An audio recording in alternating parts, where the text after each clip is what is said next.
হচ্ছে Samsung A03s এর একটি মাদারবোর্ড। এই সেটটি কিন্তু লাইট আসে না। দেখেন যে এই কাজটি করার জন্য দেখেন যে 2 থেকে 3 জায়গায় কিন্তু এই সেটটি কিন্তু দেখানো হয়েছে। এখন এই প্যালেনও এত ওঠানোর কোনো দরকার নেই, কাটারও দরকার নেই। এখন এটা আমরা দেখলাম যে এমন এক জায়গায় থেকে আসলে এই প্রবলেমটা ধরা আসলে একটু জটিল। মানে আপনাদের আমি মনিটরের মাধ্যমে দেখাবো যে কোন পার্টসটার থেকে প্রবলেম। এটা একটু মনিটরের দিকে একটু নিয়ে আসো। এখানে যে একটা রেজিস্ট্যান্ট, এটা কিন্তু কালো একটা রেজিস্ট্যান্ট থাকে। রেজিস্ট্যান্টটা আসলে আপনাদের দেখাবো, কিন্তু মানে একটু কোথায় যে পড়লাম আর খুঁজে পাচ্ছি না। আমি আরেকটা বোর্ডে আপনাদের দেখাবো। এই রেজিস্ট্যান্টটা কিন্তু ওখানে ক্যাপাসিটারের প্রবলেম। আবার দেখছি যে এখানে রেজিস্ট্যান্টের কোনো মাপ আমি এখানে পাচ্ছি না। আর এখান থেকে একটা মাইনাস কানেকশন গেছে এই রেজিস্ট্যান্টের মাধ্যম দিয়ে। এখন এই রেজিস্ট্যান্ট যদি কাটা হয় তাহলে কিন্তু ওখানে মাপ যাবে না। এই যে এইখানে যে রেজিস্ট্যান্টটা আছে, এই রেজিস্ট্যান্টের মাইনাস কানেকশন কিন্তু এই রেজিস্ট্যান্টের থেকে গেছে। যে এই যে এখান থেকে এই রেজিস্ট্যান্টের মাইনাস কানেকশন গেছে, যার কারণে কিন্তু দেখেন যে প্যালেন কিন্তু উঠে এসে, অন্য সাইডেও প্যালেন উঠে এসে সব কিছু। এই যে কয়েল লাইটের প্রবলেম হলে আগে কয়েলটা চেঞ্জ করে দেখবেন, তা নাহলে মাপগুলো আগে দেখবেন। এখন এই আউটসাইড সব কিছু কিন্তু ঠিক আছে এই সেটের, অথচ কিন্তু প্যালেন উঠানো এই সেটটিতে এত। এখন শুধু আমরা এই যে এখানে মাপ দেখছি যে আমরা শুধু এই রেজিস্ট্যান্ট আর এখানে একটা ক্যাপাসিটার হয়েছে প্রবলেম।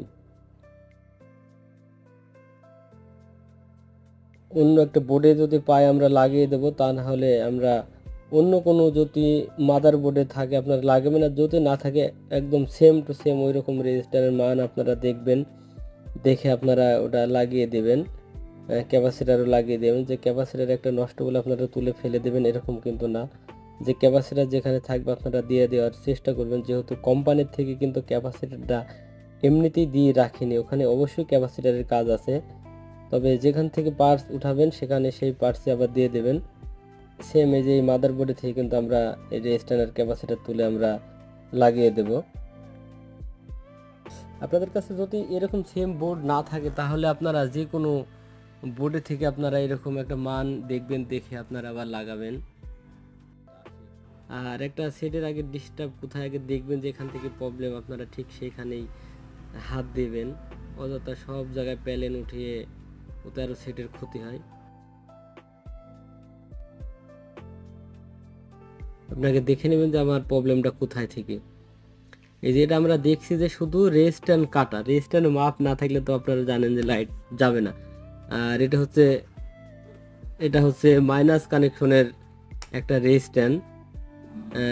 বেশিরভাগ প্লাস কানেকশনের কিন্তু ওই রেজিস্ট্যান্ট কাটে, তবে এটা হচ্ছে মাইনাস যে কানেকশনটা যায় সেই রেজিস্ট্যান্ট এটা।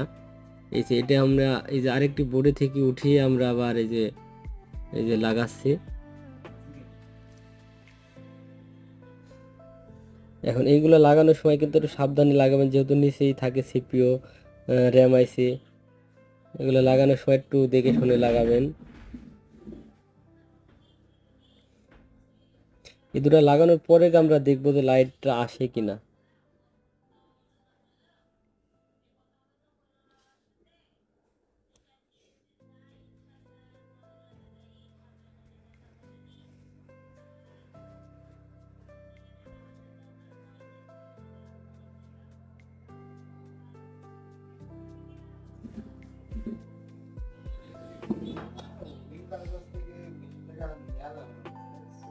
আর এগুলো একটু সাবধানে লাগাবেন, যেহেতু এইগুলো লাগানোর সময় অনেক সময় সেট ডেট হয়ে যায়। এগুলো দেখে শুনে একটু লাগাবেন। আর হিটটা একটু কমের ভিতরে রাখবেন।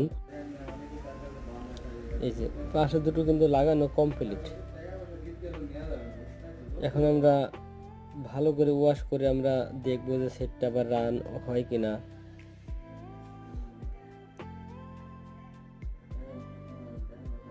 আর এসব লাগানোর পরে একটু পরে যে আপনারা কিন্তু সেটা আবার সেট অন করার চেষ্টা করবেন। সাথে সাথে কোনো কাজ করার পরে সাথে সাথে সেট চালু করবেন না, যেহেতু সেট অনেক হিট থাকে।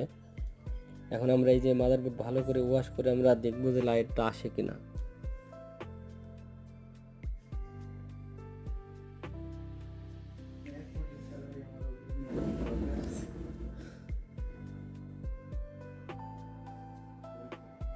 একটু ভালো করে আমরা এই যে ওয়াশ করে নিচ্ছি।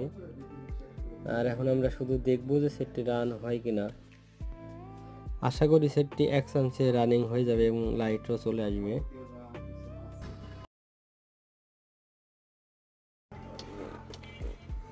যে কোনো রেস্টুরেন্ট যে কোনো জায়গায় যে লাগাবেন হয়ে যাবে এরকম কিন্তু না।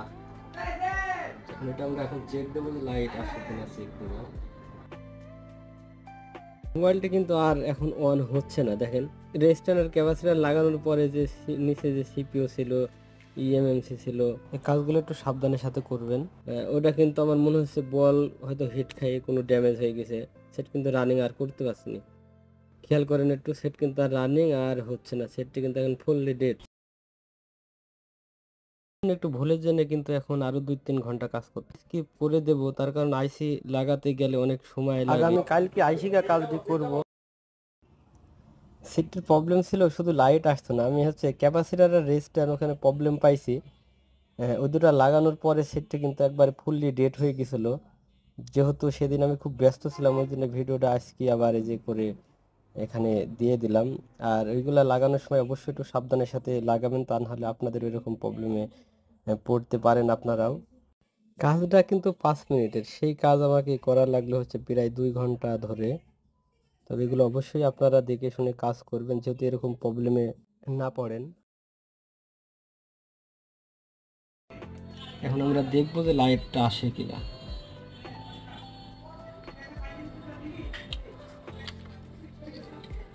এই যে খেয়াল করেন লাইট কিন্তু চলে আসছে। আর ওটা শর্টটা কোথায় থেকে শর্ট ছিল, এই যার জন্য সেটটা কিন্তু লাইট আসছিল না। আর ওই কাজটা করতে যায় সেটটা কিন্তু একবার ফুললি ডেড হয়ে গেছিল। মানে সিপিইউ রিবলিং করা লাগলো, তারপরে রিবলিং করার পরে রানিং হয়ে গেছে, লাইটটাও আমাদের ঠিক হয়ে গেছে।